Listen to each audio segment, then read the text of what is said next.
respecto a los tiempos. Creo que existe un papel para la mujer que es muy secundario. Creo que hoy en día, con los cambios que hubo respecto a las relaciones entre hombres y mujeres, pues absolutamente todas las normas nadie las cumple porque se estrella contra la realidad de los tiempos, y creo que necesita progresar. Ahora, yo sí tuve un encuentro religioso muy importante, porque yo había estudiado en una universidad que era una universidad de izquierda en Colombia. Estaba la época en la cual se decía que la religión era el opio del pueblo, y que particularmente la religión católica había sido, la institución había sido aliada de los opresores y todas estas cosas. Estaba muy lejos de la realidad. Y bueno, salgo de Colombia y vengo a Estados Unidos, y termino viviendo con una chica japonesa, con la que viví 3 años, en un edificio que era un edificio internacional, en el cual había gente de todas partes del mundo. Tú no te puedes imaginar. Ahí, mi vecina era de Kuwait, el otro vecino era de Irán, la otra chica era de Haití. Había gente de todas las religiones, y todo el mundo practicaba su religión de una manera muy respetuosa y privada. Yo no, por ejemplo, mi chico San y yo no podíamos entrar en el apartamento de Noval en el tiempo en el cual ella tenía el Corán colocado en la cuna de la niña. Yo me miré a mí mismo y dije yo, este año tengo novena colombiana. Y puse pesebre y lo llevé a cantar villancicos para que entendieran un poquito de eso. Y entiendo mi apego a la religión católica por razones culturales, y respecto a los valores, creo que, por ejemplo, los incas tenían: no mates, no robes, no seas perezoso. Tres cosas básicas, mandamientos básicos para la vida. No ser un bandido y trabajar. Y esa experiencia que tú me hablaste con tu esposa japonesa en ese momento y todo con las personas con que te codeaste, ¿te trajo de algún modo también? Tú hablaste al principio del ego con que tenemos algunos suramericanos. Te bajó un poquito, porque el hecho de uno conocer varias culturas, te voy a explicar algo. Cuando yo vine aquí en Estados Unidos, por ejemplo, no es que me creía la gran cosa ni nada, pero esto te enseña a apreciar y a respetar más, claro, la forma del otro vivir, no, además, y la forma también en que se expresa. Claro, hay cosas que uno no entiende. Claro, no, uno tiene que poner todo en contexto. Exacto. En contexto respecto a las reacciones y manejos culturales de la gente, y entender, por ejemplo, afortunadamente Estados Unidos es un igualador increíble. Aquí llegamos, nuevamente voy a echarle vainas a mis compatriotas sudamericanos, que alguien me decía: mira, Rafa, aquí al banco llegan ustedes los sudamericanos, no de corbata, oliendo a bueno, y tienen $25 en la cuenta del banco. Sí. Y llega el señor centroamericano, untado hasta el cabello de pintura, el señor mexicano, y tienen 50, $100,000 en el banco. Esos trabajos, sí, no, y no presumen de que comen faisán y lo que realmente están comiendo es pollo.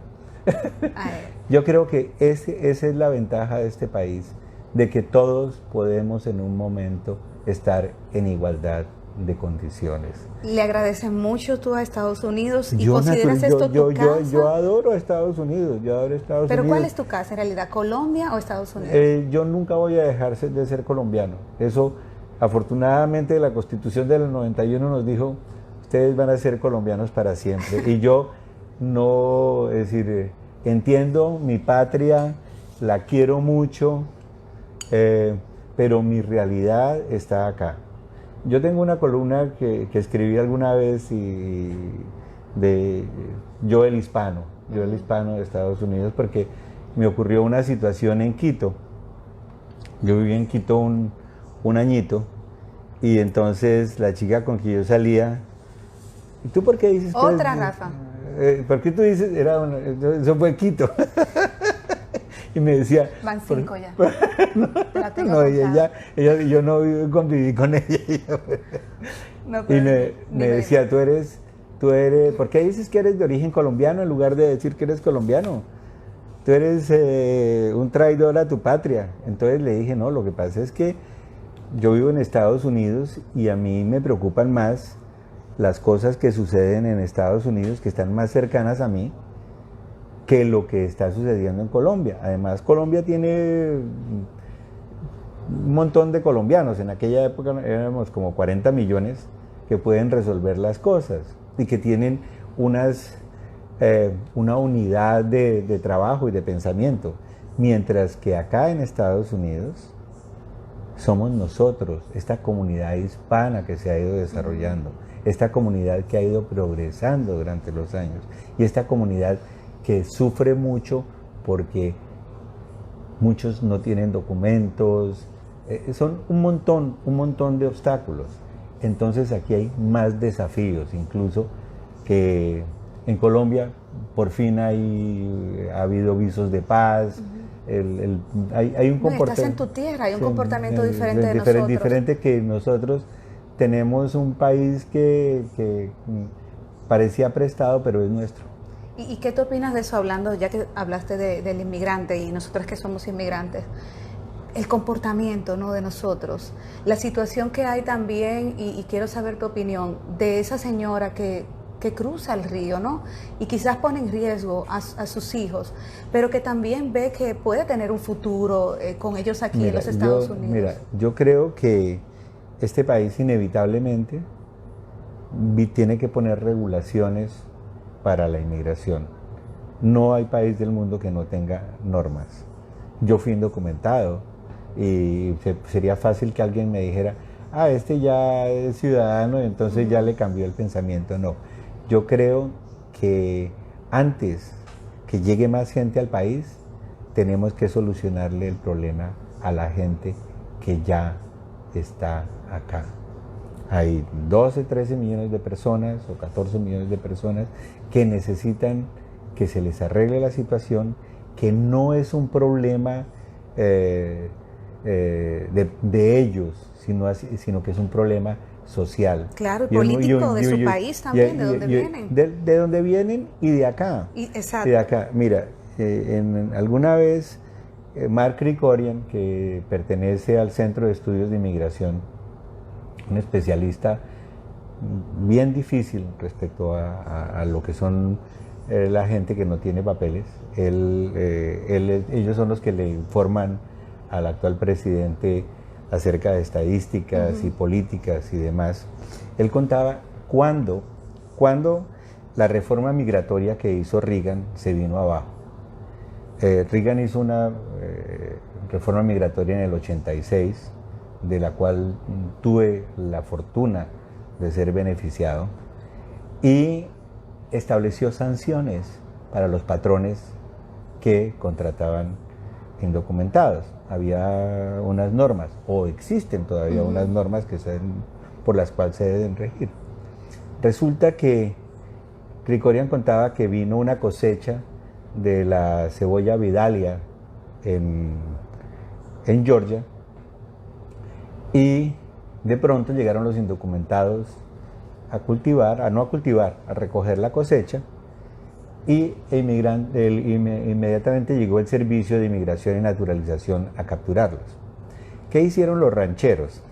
Los dueños los patrones llamaron a sus senadores y sus representantes en Washington.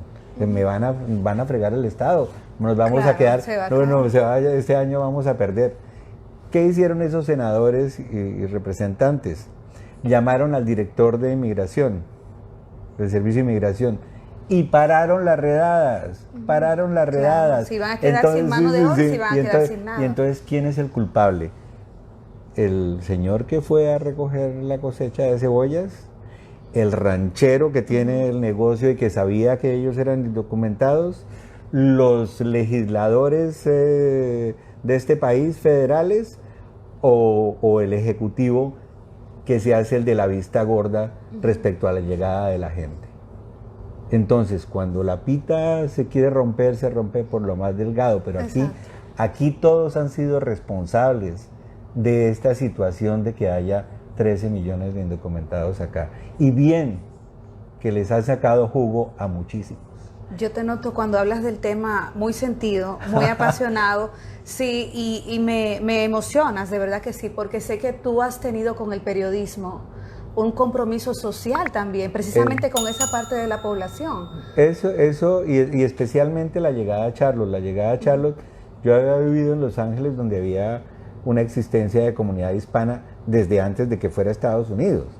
La bandera de Los Ángeles tiene los escudos de España porque fue fundada por el español, el escudo de México porque fue parte de México, el escudo de la República de California porque fue el intento de que California fuera un país independiente, y la de Estados Unidos, de tal manera que la comunidad hispana allá existió siempre. De algún modo tú sientes que has colaborado también en esa parte, que has sido un salvavidas de la situación. No exactamente, pero algo ha cambiado, te lo cuento. En Nueva York, la comunidad dominicana tiene su propia vida, la comunidad puertorriqueña su propia vida. En Miami, cuando estuve en Miami, los cubanos y los colombianos sacaron a los pobres americanos de ahí y los mandaron para el condado siguiente. Pero llegar a Charlotte y encontrar, cuando comienza el programa este que acabaron de 287G, y comienza con ese programa y empiezan a deportar la gente como si fuera una centrífuga. Yo sentí una obligación de tratar de hacerle la vida más fácil a la gente. ¿De qué forma lo lograste? No, yo no lo logré, pero sí le hacía... El crédito lo dicen los demás de ti. Sí le hacía un yogur, como decimos en Colombia, le hacía un dolor de cabeza, un dolor de cabeza cada conferencia de prensa que tenía Jim Pendergrass acá, que era el sheriff de la época, cada vez que la congresista que ideó o que colaboró en el 287G, Sumari, tenía conferencia de prensa, la señora se ponía pálida. Me decía, qué fastidio, llegó Rafael. y Pendergrass se ponía rojo. Y yo les destruía todos los argumentos. Aquí celebraron que habían deportado 1000 indocumentados como 10 meses después de la iniciación del programa. Y cuando leo yo la información, había 31 personas que eran aggravated felons, es decir, que eran criminales. Y ellos estaban anunciando que había 1000 criminales que habían deportado. Y entonces aquí están sus propias estadísticas, ustedes están mintiendo. Mijita, ya después siguieron los medios en inglés acabándolos. Además ahora que mencionas criminales, me retumba en la cabeza cuando Donald Trump lo vociferó durante toda su campaña, que éramos violadores, criminales, pero ahora ha hablado de que somos el tesoro de todo Estados Unidos. Pero no quiero que me hables exactamente de lo malo que él ha hecho. ¿Hay algo positivo en él que tú has visto de Donald Trump? La única cosa positiva que ha hecho es protestar en parte por la tumbada de las estatuas. Yo, respecto a las estatuas de los confederados o respecto a las estatuas, que las lleven a un museo y las cuadren como, igual es parte de la historia, como el Holocausto. Pero el hecho de que se metan con Colón, que se metan con Don Quijote y Sancho Panza, de que te metan con la reina Isabel, de que se metan con una parte de lo que es de una u otra manera la historia nuestra como hispanos, me parece que están equivocados quienes están haciendo ese vandalismo. Yo escribí recientemente una cosa que publiqué en Facebook diciendo acerca de la aniquilación de la historia, y decía yo que mal haría yo, siendo 39% indígena, sintiéndome del lado europeo, que soy casi 60%, llegar e irme al Museo Nacional en México a romper el calendario azteca porque mataban 20,000 personas los aztecas en una ceremonia religiosa. Igual con lo del el Black Lives Matter, de quitar las propagandas que tienen mujeres negras con afro. Sí, es parte de la identidad, al contrario, no se tiene que sentir orgulloso de eso. La misma cuestión que están hablando de los nombres del equipo de fútbol de Washington. Mijita, para la imagen nuestra, el piel roja al contrario, es una imagen del indígena norteamericano, de los que indígena cosecharon la tierra, no, y de los que eran luchadores. Además, el atuendo, todo lo que se presentaba en los países era maravilloso. Eso es lo único que le veo bueno a Donald Trump. El resto ha sido terrible porque él es como un santón de un club donde hacen aquelarres en contra de los indocumentados y de la gente hispana. Y se está aprovechando del momento también. Y el voto latino sí es importante. El voto latino es importante, pero desafortunadamente somos una nulidad votando. En las elecciones pasadas había una capacidad de 29 millones de votantes, 27, perdón, 27 millones de votantes hispanos. De esos estaban inscritos 20. De 20. De 27. 7 ni siquiera se inscribieron para votar. Y de esos 20, votaron entre 12 y 14 en las elecciones. Yo digo, y le echo la culpa a la comunidad hispana, del problema que existió hace 4 años. No salieron a votar. Si los hispanos hubieran salido a votar en los estados claves un 10% más, toda esta debacle que hemos tenido, todo esto de tener a 700,000 Dreamers en el limbo, de tener a 400,000 personas con TPS en el limbo, de no haber aprobado DAPA para resolver el problema de los padres que tenían hijos de ciudadanos. Todo esto se habría evitado si hubiéramos tenido la conciencia de ir a votar, la responsabilidad cívica de salir a votar, de decir, nosotros podemos cambiar la historia. Además, nos acaban de decir violadores, nos acaban de decir de todo, y resulta que me quedo aquí en el sillón de mi casa, muy cómodo, viendo a ver cómo queda el fútbol del fin de semana, sin tener una responsabilidad social de llegar a este país y cumplir con lo mínimo. Aprovechar los derechos que nos da este país para influir en las cosas, en las decisiones. Es así.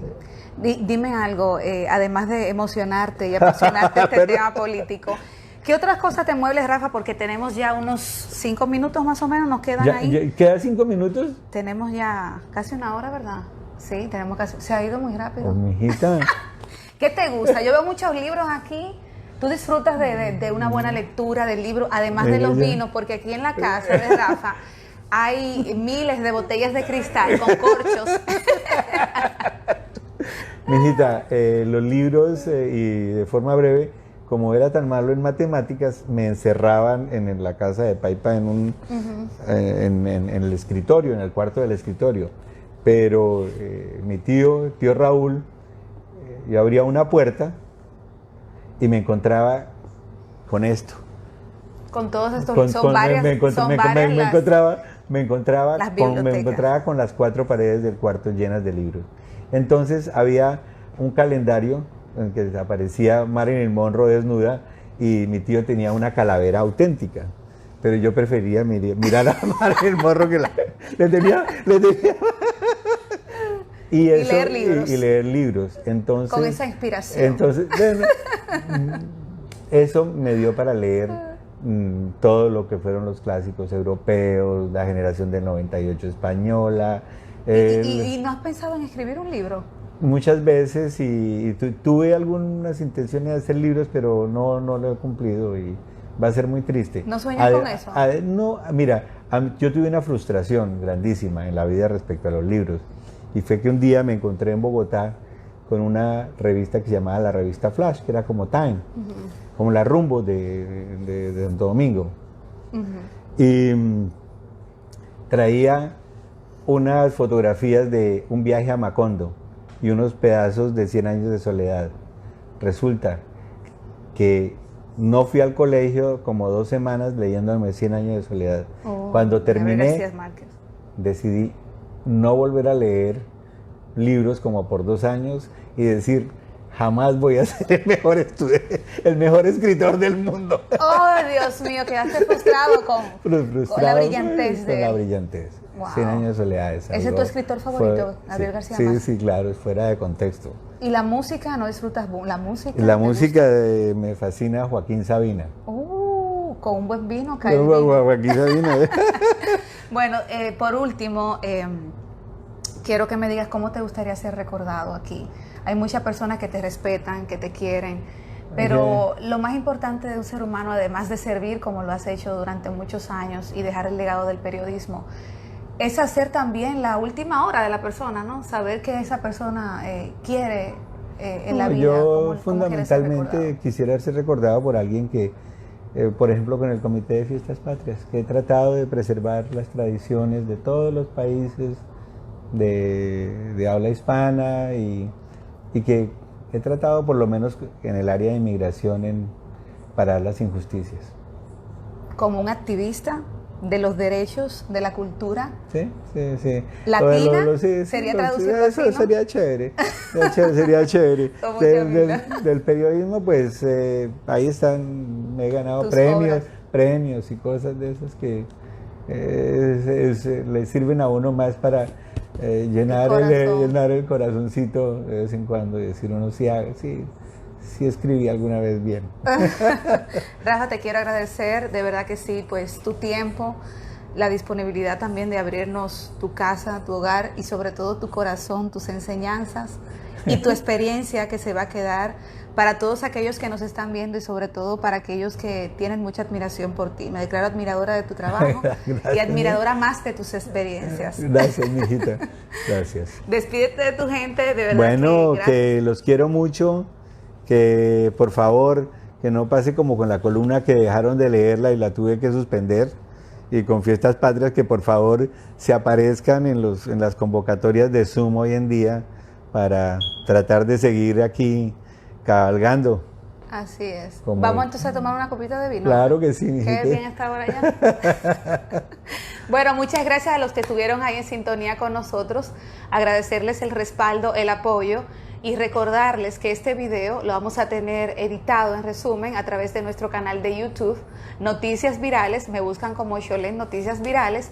Y nada, nos veremos en otro encuentro más. Pásenla bien y sobre todo hagan el bien, ¿verdad que sí? Y que claro hagan que este video viral, así que ya lo saben. Gracias a todos, chao. Gracias, Rafa. Mijita.